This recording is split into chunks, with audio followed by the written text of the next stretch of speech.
న్యూజిలాండ్తో జరగనున్న టీ20 సిరీస్తో పాటు 2026 టీ20 ప్రపంచ కప్ కోసం నేడు బీసీసీఐ జట్టును ప్రకటించింది. ఈ ఎంపికలో కీలకమైన పరిణామం చోటు చేసుకుంది. యువ ఆటగాడు శుభ్మన్ గిల్కు వరల్డ్ కప్ టీంలో చోటు దక్కలేదు. అతన్ని వైస్ కెప్టెన్సీ బాధ్యతల నుంచి తప్పించడమే కాకుండా ఏకంగా జట్టు నుంచి తొలగించారు. సూర్యకుమార్ యాదవ్ కెప్టెన్గా కొనసాగనుండగా ఆల్రౌండర్ అక్షర్ పటేల్ను కొత్త వైస్ కెప్టెన్గా నియమించారు. వికెట్ కీపర్ జితేష్ శర్మ స్థానంలో మంచి ఫామ్లో ఉన్న ఇషాన్ కిషన్కు సెలెక్టర్లు అవకాశం కల్పించారు.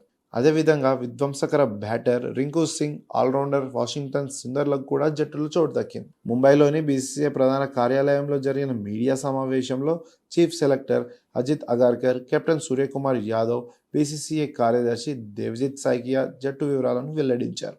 గిల్ను తప్పించడంపై అగార్కర్ స్పందిస్తూ, "మేం సరైన కాంబినేషన్ కోసం చూస్తున్నాం. టాప్ ఆర్డర్లో వికెట్ కీపర్ బ్యాటింగ్ చేస్తే జట్టుకు ప్రయోజనకరంగా ఉంటుంది. గిల్ ఎంత నాణ్యమైన ఆటగాడో మాకు తెలుసు, కానీ ఇది కేవలం జట్టు కూర్పులో భాగమే" అని వివరించారు.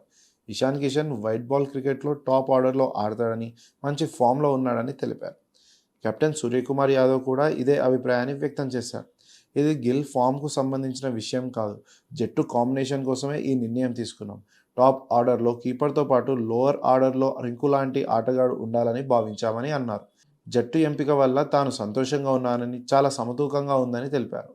భారత జట్టులో సూర్యకుమార్ యాదవ్ కెప్టెన్గా, అక్షర్ పటేల్ వైస్ కెప్టెన్గా ఉన్నారు. అభిషేక్ శర్మ, తిలక్ వర్మ, హార్దిక్ పాండ్యా, శివం దుబే, జస్ప్రీత్ బుమ్రా, హర్షిత్ సింగ్, వరుణ్ చక్రవర్తి, కుల్దీప్ యాదవ్, హర్షిత్ రాణా, సంజు శాంసన్ వికెట్ కీపర్గా, వాషింగ్టన్ సుందర్, ఇషాన్ కిషన్, రింకు సింగ్ కూడా ఉన్నారు. 2024లో జరిగిన టీ20 ప్రపంచ కప్ భారత్ సొంతం చేసుకున్న విషయం తెలిసిందే.